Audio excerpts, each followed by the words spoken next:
ത്രിയേക ദൈവത്തിൻ്റെ അതിപരിശുദ്ധ നാമം വാഴ്ത്തപ്പെടുമാറാകട്ടെ. കർത്താവിൽ പ്രിയ വിശ്വാസികളുടെ സമൂഹമേ, നിങ്ങളെ എവരെയും പ്രഭാതവചനത്തിലേക്ക് വളരെ സ്നേഹത്തോടെ വിനയത്തോടെ സ്വാഗതം ചെയ്യുന്നു. ഇന്നത്തെ ദിവസത്തിൻ്റെ പ്രത്യേകത എന്ന് പറയുന്നത് ശൂനോയോ നോമ്പിൻ്റെ 8-ാമത്തെ ദിവസമാണ്. ശൂനോയോ നോമ്പിൻ്റെ 8-ാമത്തെ ദിവസം ആണ്. ഈ വർഷത്തിലെ 220-ാമത്തെ ദിവസമാണിത്. 220-ാമത്തെ ദിവസം. ഇന്ന് 591-ാമത്തെ എപ്പിസോഡ് പബ്ലിഷ് ചെയ്യുന്നതിനായി ദൈവത്തിൽ ശരണപ്പെടുന്നു. ഇന്നത്തെ ധ്യാന വിഷയം: എന്താണ് ജീവിതത്തിലെ പരീക്ഷ? എന്താണ് ജീവിതത്തിലെ പരീക്ഷ? പരീക്ഷയെ നേരിടണമെന്നും സധൈര്യം അതിജീവിക്കണമെന്നും പറയാറുണ്ട്. എന്നാൽ പലരും പരീക്ഷയെ തിരിച്ചറിയുന്നില്ല എന്നതാണ് വിചിത്രമായ കാര്യം. പരീക്ഷ നാളുകൾ, അതായത് ഡേ ഓഫ് ട്രയൽ, ചുരുക്കണമെന്ന് ആഗ്രഹവും പ്രാർത്ഥനയും എല്ലാവർക്കുമുണ്ട്. എന്നാൽ പരീക്ഷയെ വേണ്ടും വിധം അറിയുവാൻ ആരും ശ്രമിക്കുന്നില്ല എന്നതാണ് ജീവിതം നേരിടുന്ന പ്രശ്നം. അറിവിൻ്റെ ലോകത്തിൽ ഒത്തിരി അറിയാമെന്ന് പറയുന്നവരുണ്ട്. ഒന്നും അറിയില്ല എന്ന് പറഞ്ഞ് അജ്ഞത നടിക്കുന്നവരുമുണ്ട്. വിരുദ്ധ ധ്രുവങ്ങളിൽ സഞ്ചരിക്കുന്നവരുടെ ഇടയിൽ ദൈവ വിശ്വാസികൾ തങ്ങളുടെ വഴി കണ്ടെത്തേണ്ടതാണ്. ചെന്നായ്ക്കളുടെ നടുവിൽ കുഞ്ഞാടുകളെ പോലെ എന്ന പ്രയോഗത്തിൽ ജീവിതത്തിലുടനീളം അർത്ഥം കണ്ടെത്തുന്നവരാണ് യഥാർത്ഥ വിശ്വാസികൾ.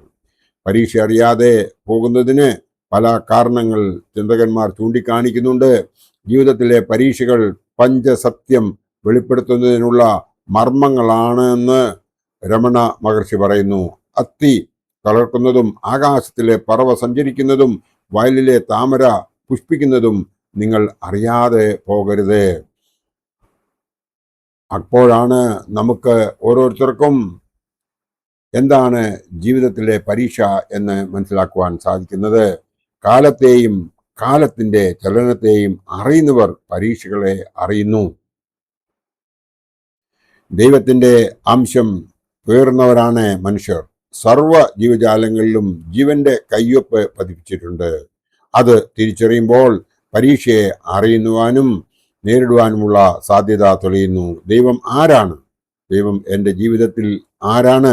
ദൈവവുമായുള്ള വ്യക്തിപരമായ ബന്ധം കാത്തു സൂക്ഷിക്കുവാൻ ഏദൻ തോട്ടത്തിലെ ദൈവികമായ കാൽപെരുമാറ്റം പോലെ നിങ്ങളുടെ ജീവിത സാഹചര്യങ്ങളിലും ദൈവത്തെ അറിയുവാനും ദൈവത്തോടൊപ്പം പരീക്ഷകളെ അതിജീവിക്കുവാനും അവസരം ഒരുക്കുന്നുണ്ട്. വചനം നിങ്ങളെ ശുദ്ധീകരിക്കുന്നു, കൂടാതെ സൗഖ്യമാക്കുന്നു. ശുദ്ധീകരിക്കുകയും സൗഖ്യമാക്കുകയും ശക്തീകരിക്കുകയും ചെയ്യുന്ന ദൈവവചനമായുള്ള ബന്ധത്തിൽ നിങ്ങളെ കാത്തു സൂക്ഷിക്കുമ്പോഴാണ് പരീക്ഷയെ തിരിച്ചറിഞ്ഞ് അതിനെ നേരിടുവാനുള്ള ഉൾക്കരുത്ത് നേടുന്നത്. അതായിരിക്കട്ടെ നിങ്ങളുടെ ആത്മീയത എന്ന് ഈ അവസരത്തിൽ ഞാൻ പറയുവാൻ ആഗ്രഹിക്കുന്നു. കേരളത്തിന്റെ തീരപ്രദേശത്ത് നിന്നും നൂറുകണക്കിന് ആളുകൾ മത്സ്യബന്ധനത്തിനായി ദിനംപ്രതി കടലിലേക്ക് സഞ്ചരിക്കുന്നു. രക്ഷകൻ എന്ന പേരുള്ള ബോട്ടുമായി സേവ്യർ ചേട്ടൻ കൊല്ലത്തു നിന്നും യാത്ര പുറപ്പെടുകയാണ്. കൂടെ ഗോവിന്ദ ചേട്ടനുമുണ്ട്. സഹായികളായി 10 പേരും. 5-6 ദിവസങ്ങൾക്ക് ശേഷം അവർ തിരികെ വരികയുള്ളൂ. ആ 6 ദിവസത്തേക്കുള്ള ഭക്ഷണവുമായിട്ടാണ് അവർ യാത്ര തിരിച്ചിരിക്കുന്നത്. ആരോ സേവ്യറിനെ വിളിച്ച് ബോട്ടിനെ കുറിച്ച് ചോദിച്ചു. സേവ്യർ പറഞ്ഞു, ഈ ബോട്ട് ചതിക്കില്ല. പതിവ് പോലെ യാത്ര ചെയ്ത് ബോട്ട് കടലിനുള്ളിലെ പ്രവാഹത്തിൽപ്പെട്ട് വിദൂരത്തിലേക്ക് മാറ്റപ്പെട്ടു. 15 ദിവസങ്ങൾക്ക് ശേഷം ബോട്ട് തകർന്നു. ജീവിക്കുവാൻ മത്സ്യബന്ധത്തിനിടെ ഇറങ്ങിയ സേവ്യറിന്റെ എല്ലാ സമ്പാദ്യങ്ങളും ബോട്ട് ആയിരുന്നു. രക്ഷിക്കുവാൻ ആരെങ്കിലും വരുമെന്ന പ്രതീക്ഷയും ഇല്ലാതെ പോയ വേളയിൽ ഏതോ ഒരു കപ്പലിലെ സൈനികർ എല്ലാവരെയും രക്ഷിച്ചു. കരക്കിറങ്ങിയ സേവ്യർ പറഞ്ഞു, ബോട്ടിനെ രക്ഷകന്റെ പേരിട്ടിട്ട് കാര്യമില്ല. ഞാൻ രക്ഷകനോടൊപ്പം ആയിരിക്കണം. ഞാൻ നിസ്സഹായനായപ്പോൾ യേശു എന്നെ രക്ഷിച്ചു എന്ന് ഈ മുക്കുവൻ പറയുന്നതായി നമ്മൾ കേട്ടു. അതായത് ഈ മത്സ്യബന്ധനത്തിന് പോയ ഈ സേവ്യർ. നിങ്ങൾ യേശു ക്രിസ്തു എന്ന ഏകരക്ഷകനോടൊപ്പം ആയിരിക്കുവാൻ ആഗ്രഹിക്കുന്നുവോ? അതാണ് അടുത്ത ചോദ്യം. ക്രിസ്തു ഈ വീടിൻ്റെ നായകൻ എന്നെഴുതി വെച്ചിട്ടും തീരുമാനങ്ങളിൽ വിട്ടുവീഴ്ച ചെയ്യുവാൻ കഴിയുന്നില്ലേ? ക്രിസ്തു എന്നോട് ക്ഷമിച്ചതുപോലെ ഞാനും ക്ഷമിക്കണം എന്ന് പാടിയിട്ടും ക്ഷമിക്കുവാൻ കഴിയുന്നില്ലേ? യേശു നിങ്ങളുടെ സംഭാഷണങ്ങളിൽ നിശബ്ദത കേൾവിക്കാരൻ എന്ന് അറിഞ്ഞിട്ടും മറ്റുള്ളവർക്കെതിരെ ദൂഷണം പറയുന്നതിന് കടിഞ്ഞാൻ ഇടുവാൻ കഴിഞ്ഞില്ലേ? ശാലോം എന്ന ഭവനത്തിന് പേരിട്ടിട്ടും സമാധാനം അനുഭവിക്കുവാൻ കഴിയുന്നില്ലേ?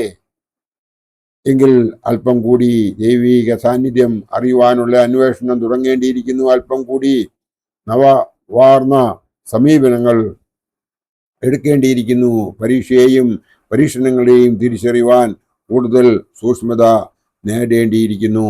പരീക്ഷയെ തിരിച്ചറിയുവാനുള്ള സിദ്ധതയും ആർജിക്കേണ്ടതുണ്ട്. നോമ്പ് കാലം അത്തരമൊരു പരിശീലന ഘട്ടം കൂടിയാകട്ടെ. പരീക്ഷകനെ തിരിച്ചറിയുന്നതും ആത്മീയ വിജയത്തിന് ആവശ്യമാണ്. അതിന് 3 കാര്യങ്ങൾ ഇവിടെ ശ്രദ്ധേയമാണ്. ഒന്നാമതായി, പരീക്ഷകൾ മുമ്പോട്ട് വയ്ക്കുന്ന പദ്ധതികളിൽ ദൈവീക ഉദ്ദേശമുണ്ടോ എന്ന് പരിശോധിക്കുക. കല്ല് അപ്പമാക്കുവാൻ കഴിവുണ്ടെന്നും അത് ചെയ്യുന്നത് വിശക്കുന്ന സമയത്ത് പ്രതികരണമാണെന്നും തോന്നിപ്പിക്ക വിധം പറയുന്ന വാക്കുകളിലെ ഗൂഢ ഉദ്ദേശ്യം യേശുക്രിസ്തു തിരിച്ചറിയുന്നത് പോലെ നിങ്ങളുടെ ജീവിതത്തിലും പരീക്ഷകന്റെ തന്ത്രങ്ങൾ തിരിച്ചറിയുകയും തുടച്ചു ഉടയ്ക്കുകയും, അതായത് തച്ചുടയ്ക്കുകയും ചെയ്യണം.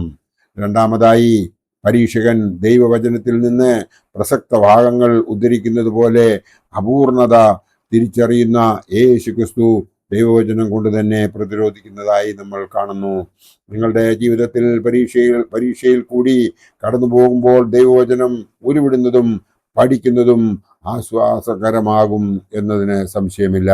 മൂന്നാമതായി, ദൈവത്തിന് മഹത്വം നൽകുന്നതിൽ നിന്ന് വ്യതിചലിക്കണമെന്ന നിർദ്ദേശത്തിന്റെ പൊള്ളത്തരം മനസ്സിലാക്കുന്ന യേശുക്രിസ്തുവിനെ പോലെ ജീവിതത്തിൽ ഉടനീളം ദൈവത്തിന് മഹത്വം അർപ്പിക്കുന്നവരായി നിങ്ങൾ രൂപാന്തരം പ്രാപിക്കണമെന്നാണ് ദൈവം ആഗ്രഹിക്കുന്നത്.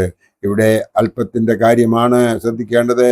ചെറിയ കാര്യങ്ങളിൽ പോലും വിശ്വസ്തതയുള്ളവർക്കേ വിജയിക്കുവാൻ കഴിയുകയുള്ളൂ എന്ന് നാം മനസ്സിലാക്കേണ്ടതുണ്ട്. എന്തെങ്കിലും ചെറിയ ഇടർച്ചകൾ ഒക്കെ അനുവദനീയമാണ് എന്ന് പറയുന്നവരുണ്ട്. എന്നാൽ അങ്ങനെയല്ല. പൂർണ്ണതയിൽ നിന്ന് ആരെയും ഒന്നിനെയും അടർത്തി മാറ്റരുത് എന്നാണ് ഏദൻ തോട്ടത്തിലെ പരീക്ഷയുടെ വിവരണം ഓർമ്മിപ്പിക്കുന്നത്. ദൈവിക പദ്ധതി പൂർണ്ണതയുടേതാണ്. അപൂർണവും അപക്വവുമായ ചെറിയ ആഗ്രഹങ്ങൾ ഉദ്ദീപിപ്പിച്ച് കല്ല് അപ്പമാക്കണമെന്നുള്ളതുപോലെ ദൈവിക ഉദ്ദേശങ്ങളെ വികലമാക്കരുത്. ദൈവിക ഉദ്ദേശങ്ങളെ ഒരിക്കലും വികലമാക്കുവാൻ ശ്രമിക്കരുത് എന്ന് ഈ അവസരത്തിൽ പ്രത്യേകം ഓർപ്പിക്കുവാൻ ആഗ്രഹിക്കുന്നു. ദൈവവചനം പൂർണ്ണമാണ്. അതിൽ നിന്ന് ചില ഭാഗങ്ങൾ മാത്രം അടർത്തി മാറ്റി ഇഷ്ടമുള്ളതുപോലെ ഉപയോഗിക്കുവാൻ അനുവാദമില്ല. ദിനംപ്രതിയുള്ള ജീവിതത്തിൽ ദൈവവചനത്തിൽ നിന്ന് വായിക്കുകയും പഠിക്കുകയും ചെയ്യുന്നത് ഉചിതമെങ്കിലും ചില വാക്യങ്ങൾ മാത്രം സംഭവങ്ങളോട് ചേർത്ത് പറയുന്നത് ഉചിതമല്ല എന്നും നാം ചിന്തിക്കേണ്ടതുണ്ട്. ആരാധിക്കേണ്ടത് പൂർണ്ണനായ ദൈവത്തെയാണ്. പൂർണ്ണ മനസ്സോടും പൂർണ്ണ ആത്മാവോടും പൂർണ്ണ ശക്തിയോടും ആരാധിക്കേണ്ട മനുഷ്യൻ അതിൽ നിന്ന് പിന്മാറുന്നത് ഒഴിവാക്കപ്പെടേണ്ടതാണ്. പരീക്ഷയിൽ വിജയിക്കുന്ന വിദ്യാർത്ഥികളെ പോലെ നിങ്ങളും ജീവിതത്തിൽ സന്തോഷിക്കണം.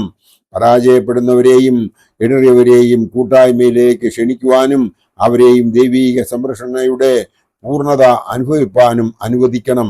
പരീക്ഷകൾ ജീവിതത്തിന്റെ മൂല്യനിർണയം നടത്തുന്നു. നോമ്പിന്റെ കാലഘട്ടം മൂല്യങ്ങൾ കണ്ടെത്തുവാൻ ഉള്ളതാണ്. അങ്ങനെ മൂല്യവത്തായ ഒരു ചുവട് വയ്ക്കുവാൻ ഉള്ള പ്രാപ്തിക്കായി പ്രാർത്ഥിക്കുകയാണ് നാം ചെയ്യേണ്ടത്.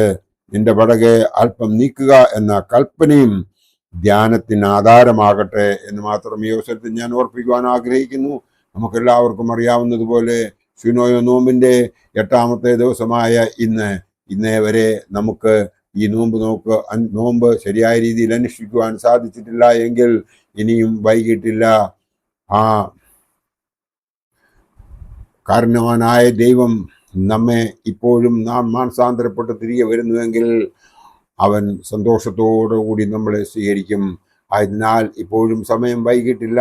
നിങ്ങൾ ഏവരും ദൈവത്തിൻ്റെ മുമ്പിൽ നിങ്ങളെ തന്നെ സമർപ്പിച്ചുകൊണ്ട് ഈ നോമ്പ് വളരെ നിഷ്ഠയോടുകൂടി ആചരിച്ചിട്ട് ദൈവമാതാവിൻ്റെ സ്വർഗാരോഹണ പെരുന്നാളിൽ നാം സംബന്ധിക്കുകയാണ് വേണ്ടതെന്ന് മാത്രം ഈ അവസരത്തിൽ ഓർപ്പിച്ചുകൊണ്ട് എൻ്റെ വാക്കുകൾ ഇവിടെ ഉപസംഹരിക്കട്ടെ. ദൈവം നമ്മളെ എല്ലാവരെയും അനുഗ്രഹിക്കട്ടെ. നന്ദി, നമസ്കാരം.